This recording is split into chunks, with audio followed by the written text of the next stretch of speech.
Rồi, video hôm nay sẽ rất nhanh thôi. Hôm nay mình sẽ nói về việc chuyển cảnh trong video, nhưng mà không phải những cái kiểu chuyển cảnh mà các bạn vẫn nhìn thấy đâu nhá. Đây là một kiểu chuyển cảnh mà chính các bạn, đúng rồi đấy, chính các bạn đang xem video này, chính các bạn có thể tự làm ra kiểu chuyển cảnh này và dùng vào trong video của các bạn theo một style rất riêng. Nghe có vẻ hay đúng không? Intro đã nhé.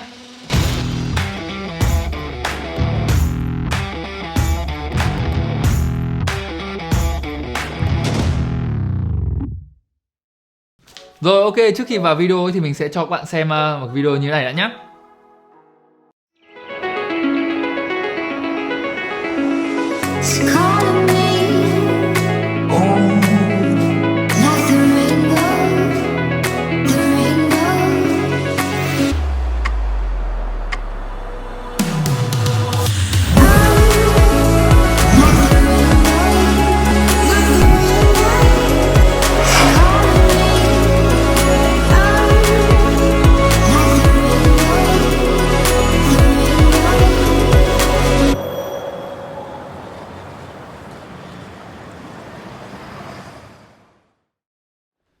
Rồi, các bạn đã xem kỹ chưa? Nhớ kỹ từng khung hình một trong video chưa? Bây giờ mình sẽ cho các bạn xem lại cái đoạn video đấy, nhưng mà nó khác hơn một tí nhé. Như này này.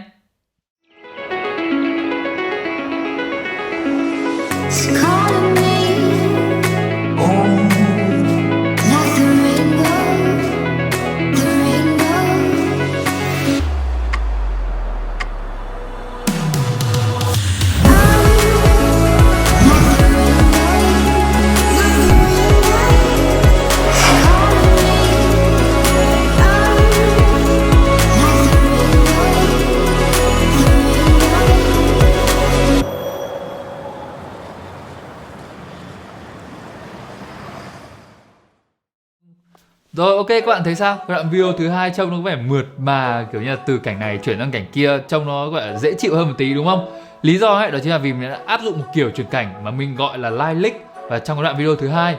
Cũng phải nhắc qua nhá, là kiểu chuyển cảnh này không phải là mình gọi là sáng tạo ra. Kiểu chuyển cảnh này mình xem của rất nhiều YouTuber ở trên YouTube đã làm. Tuy nhiên, người mà mình thấy là dùng cái kiểu chuyển cảnh này gọi là tốt nhất và đẹp nhất ấy, thì đó chính là Matt Como.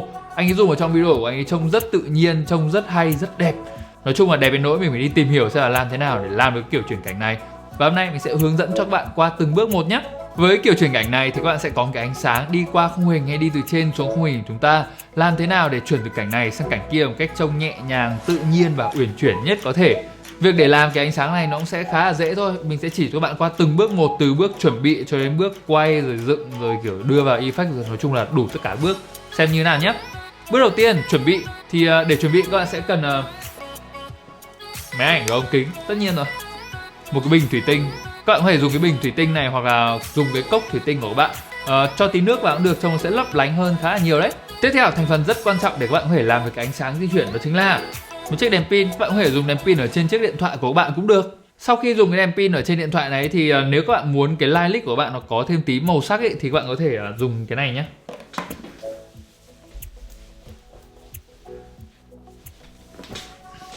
Đó, các bạn có thể dùng một miếng gel màu như thế này. Các bạn có thể dùng cái gel màu này đưa vào đằng trước cái đèn này của các bạn để nó đổi màu đi một tí. Đó là chuẩn bị. Bây giờ chúng ta sẽ đi vào bước setup. Để setup, quên, trước khi đi vào thì trả này lại chỗ của nó đã nhé. Rồi, ok, thế là bước chuẩn bị. Bây giờ chúng ta sẽ đi vào đến bước setup. Làm thế nào để có thể làm được kiểu chuyển cảnh này thì setup nó cũng siêu dễ thôi. Các bạn hãy chọn lấy một cái phông nền thật là tối. Ví dụ như ở đây là mình nhìn thấy cái phần phông nền tối ở trên cái bàn học này của mình này. Mình sẽ set cái máy ảnh của mình quay vào trong cái phông nền tối đó. Tiếp theo mình sẽ lấy cái bình thủy tinh đặt xuống trước máy ảnh của mình. Lúc này mình sẽ đi vào trong máy ảnh, chỉnh lại thông số để quay phim một tí. Ví dụ như là mình sẽ đóng khẩu lại một chút, giảm ISO xuống. Làm thế nào để cho cái khung hình chúng ta trông nó tối đen như thế này. Tiếp theo, sau khi nó đã tối rồi thì các bạn hãy lấy cái điện thoại của các bạn, bật đèn flash lên, sau đó chiếu qua chiếu lại ở phía trước cái bình nước. Các bạn hãy nhớ nhá, ánh sáng chúng ta phải đi vào cái bình nước và nó di chuyển một tí trong khung hình, có thể là từ trái sang phải, từ trên xuống dưới. Sau khi nó đã đi như vậy thì cái máy ảnh của bạn nó sẽ thu lại được một đoạn video của cái đường ánh sáng đi chiếu qua cái bình nước, đi vào trong sensor của máy ảnh. Trông nó sẽ như thế này nhé.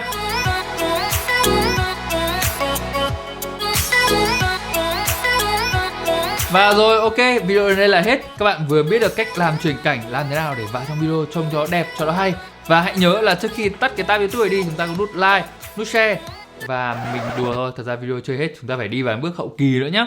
Để hậu kỳ cái kiểu chuyển cảnh live leak này thì rất dễ thôi. Các bạn hãy import cái đoạn video các bạn vừa quay được vào trong phần mềm chỉnh sửa của các bạn. Sau khi các bạn đã tìm được cái đoạn cắt của video mà các bạn muốn chuyển cảnh, các bạn hãy tìm lấy một đoạn nữa ở trong cái video live leak mà các bạn vừa quay được. Ví dụ như mình sẽ chọn được cái đoạn video như thế này, có ánh sáng nó đi như thế này để mình chuyển cảnh. Mình sẽ kéo cái đoạn video live leak mình vừa chọn được, đặt xuống phía dưới timeline, đúng vào chính giữa của hai cái cảnh mà mình muốn chuyển nó ấy.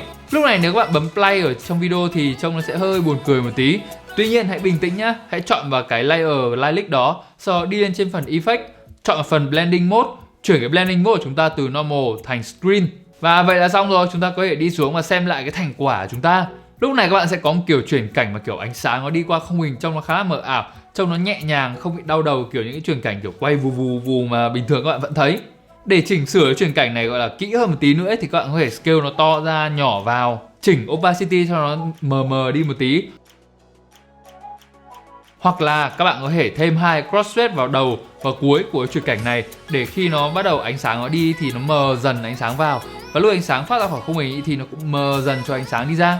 Về nguyên lý cơ bản của chuyển cảnh live leak này nó là như vậy. Các bạn có thể tải rất nhiều những cái live leak này ở trên mạng dưới độ phân giải là 4K, 1080 đủ các kiểu. Tuy nhiên nếu các bạn muốn làm cho cái chuyển cảnh của bạn nó thú vị hơn một tí thì mình có một lời khuyên là các bạn hãy thử dùng những vật khác ngoài cái bình nước này. Ví dụ như các bạn có thể mua lấy một cái cục gọi là cục prism.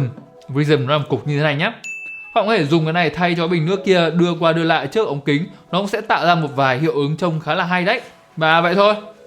Đó là tất cả những gì mình muốn giới thiệu các bạn trong video ngày hôm nay. Mong là cái kiểu chuyển cảnh của mình giới thiệu các bạn sẽ giúp cho các bạn làm phim, làm travel vlog đẹp hơn, hay hơn, trông nó bắt mắt hơn một chút. Nếu các bạn có dùng cái kiểu chuyển cảnh này vào video của các bạn thì hãy nhớ tag mình với nhé. Mình sẽ để Facebook và Instagram của mình ở đây. Mình cũng rất muốn xem là thành quả của bạn sau khi xem trong video này của mình thì nó như thế nào.